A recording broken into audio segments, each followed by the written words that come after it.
Halo semuanya, perkenalkan nama saya Gerard Jakvino Kondolele. Pada saat ini sekarang saya akan membawakan khotbah singkat yang berjudul Domba yang Hilang. Nah sebelum itu, mari kita dalam doa. Bapa dalam surga, terima kasih atas keberkatan kepada kami. Sekarang kami akan mendengarkan sekedar firman-Mu Tuhan. Semoga doa kami kurang, dalam nama Yesus kami sudah berdoa dan bersyukur, amin.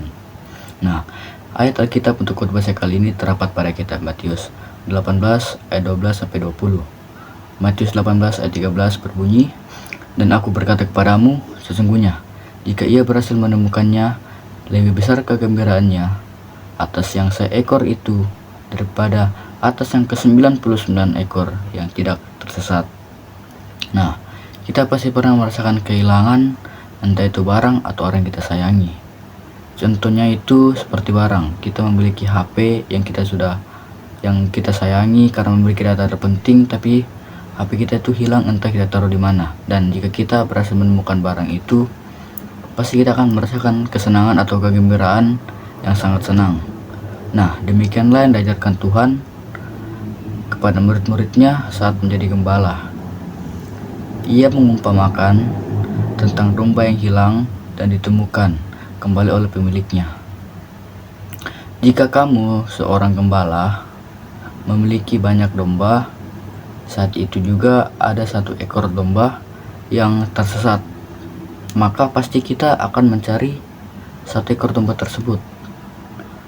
Nah, karena ketika kita bisa menemukan satu ekor domba tersebut yang tersesat dan hilang, kita pasti akan merasakan kegembiraan atau kesenangan yang lebih besar, sama seperti kita bisa menemukan barang yang kita telah sayangi.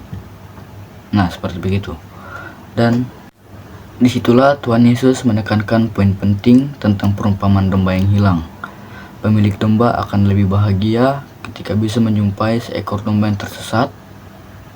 Kita bisa mendapatkan pelajaran yang sangat berharga, karena begitu besar kasih Allah Bapa kepada anak-anaknya, sehingga Ia tidak menginginkan seorang pun dari anak-anaknya yang hilang. Sebab itu Tuhan selalu mencari semua umatnya yang hilang untuk dibawa pulang, untuk kembali dibawa pulang. Oke.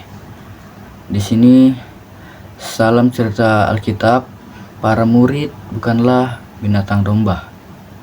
Itu melainkan hanya sebuah perumpamaan saja, bahwa mereka adalah seorang manusia yang berhak memberikan teguran kepada temannya saat sedang berbuat dosa, bahkan menyimpang dari jalan yang sudah ditetapkan oleh Tuhan.